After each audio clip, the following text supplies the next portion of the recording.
اعوذ باللہ من الشیطان الرجیم بسم اللہ الرحمن الرحیم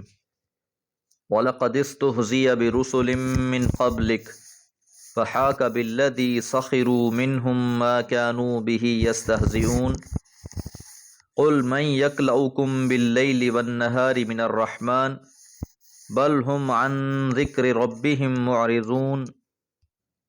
أَمْ لَهُمْ آلِهَةٌ تَمْنَعُهُمْ مِنْ دُونِنَا لَا يَسْتَطِيعُونَ نَصْرَ أَنفُسِهِمْ وَلَا هُمْ مِنَّا يُصْحَبُونَ بَلْ مَتَّعْنَا هَؤُلَاءِ وَآبَاءَهُمْ حَتَّى طَالَ عَلَيْهِمُ الْعُمُرُ أَفَلَا يَرَوْنَ أَنَّا نَأْتِي الْأَرْضَ نَنْقُصُهَا مِنْ أَطْرَافِهَا أَفَهُمُ الْغَالِبُونَ۔ سورۃ الانبیاء آیات 41 سے 44۔ وَلَقَدْ اور البتہ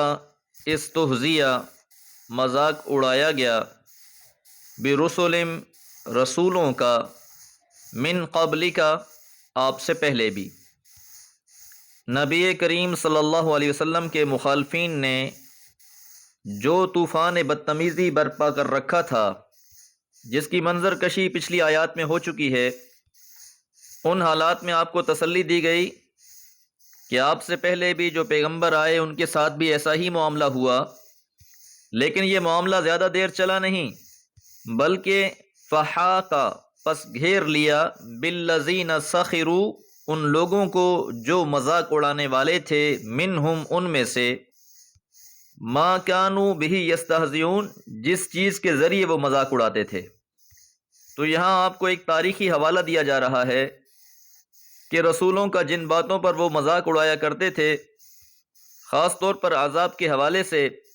بالآخر نتیجہ یہی نکلتا کہ وہی عذاب آ کر انہیں گھیر لیتا۔ سخروا منہ سے یہ بات واضح ہوتی ہے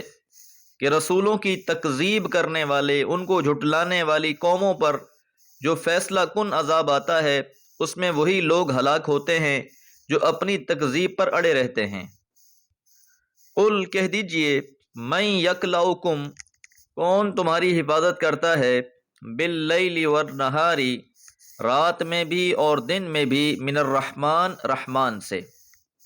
یعنی اگر اللہ تعالیٰ تمہیں پکڑنا چاہے تمہاری ان حرکات کی وجہ سے، تو پھر کون ہے جو تمہیں بچا سکے؟ اللہ کی پکڑ رات کو آ جائے یا دن کو آ جائے تو اس رحمان سے کون ہے بھلا جو تمہیں بچا سکے؟ بل ہم بلکہ وہ لوگ عن ذکر ربہم اپنے رب کی یاد دہانی سے، تنبیہ سے، معرضون اعراض کیے ہوئے ہیں، منہ پھیرے ہوئے ہیں۔ تو حقیقت حال یہ ہے کہ ان کو بچانے والا کوئی نہیں ہے، اس لیے فرمایا ام لہم آلہہ یا ان کے ہیں معبود، الہ کی جمع آلہہ، تمنعہم روک لیں گے ان سے، من دوننا ہمارے علاوہ۔ یعنی کیا ہمارے علاوہ کوئی اور ایسے معبود ہیں ان کے کہ اگر ہم انہیں ہلاک کرنا چاہیں تو وہ انہیں بچا لیں، ہمارے عذاب کو ٹال سکیں، ان کی جان بخشی کرا سکیں؟ تو بھلا ایسے کون ہیں؟ لا یستطیعون حالانکہ جن کو یہ پکارتے ہیں، جو انہوں نے معبود بنا رکھے ہیں، ان کی حالت کیا ہے؟ لا یستطیعون نصر انفسہم وہ تو اپنی مدد خود نہیں کر سکتے، ولا ہم منا اور نہ ہی وہ ہمارے مقابلے میں، یصحبون کوئی حمایت کیے جا سکیں گے۔ تو یہاں یہ بات واضح فرما دی کہ ان کی حفاظت بھی ہم ہی کر رہے ہیں، ہمارے علاوہ کوئی نہیں ہے جو ان کو بچا سکے۔ اگر یہ اس خام خیالی میں مبتلا بھی ہیں تو انہیں معلوم ہونا چاہیے کہ اللہ کے مقابلے میں جنہیں یہ مددگار سمجھ رہے ہیں، وہ تو خود اپنی مدد نہیں کر سکتے۔ یہ جو مشرکین مکہ نے خود تراش کر بت رکھ رکھے ہیں، اول تو ان کی کوئی حقیقت ہی نہیں ہے،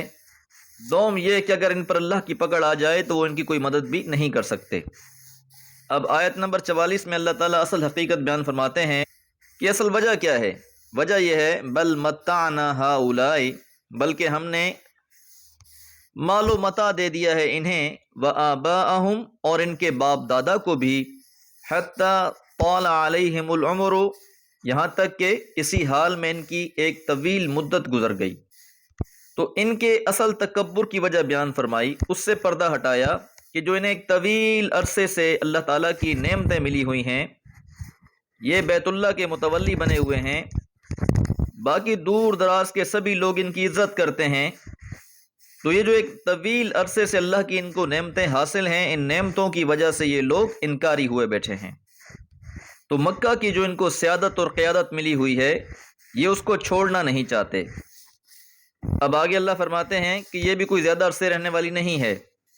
افلا یرون، کیا وہ دیکھتے نہیں، انا نأتی الارض ننقصها من اطرافها، انا بلا شبہ ہم، نأتی الارض ننقصها زمین کو گھٹاتے آ رہے ہیں، من اطرافها اس کے آس پاس سے، یا آہستہ آہستہ اسلام کو غلبہ حاصل ہوتا جا رہا ہے اور مکہ والوں کی زمین تنگ ہوتی جا رہی ہے۔ تو گویا اس بات میں بھی فتح مکہ کی طرف ایک لطیف سا اشارہ ہے کہ عنقریب یہ دائرہ ان پہ مزید تنگ کر دیا جائے گا، اسلام کو غلبہ حاصل ہوتا رہے گا، مدینہ سے اسلام پھیلنا شروع ہوا اور مکہ کے آس پاس بہت سے علاقوں میں پھیل چکا، تو مکہ کی باری بھی بہت جلد آنے والی ہے، اس لیے فرمایا افہم غالبون، تو کیا یہ لوگ غالب رہنے والے ہیں؟ تو یقیناً ایسی بات نہیں ہے، بالآخر انہوں نے بھی مغلوب ہو جانا ہے اور اسلام کا غلبہ یہاں پر بھی ہو جانا ہے۔ دعا ہے اللہ کریم اسلام کو پھر سے دنیا میں غالب فرما دے۔ وما علیہ الا البلاغ۔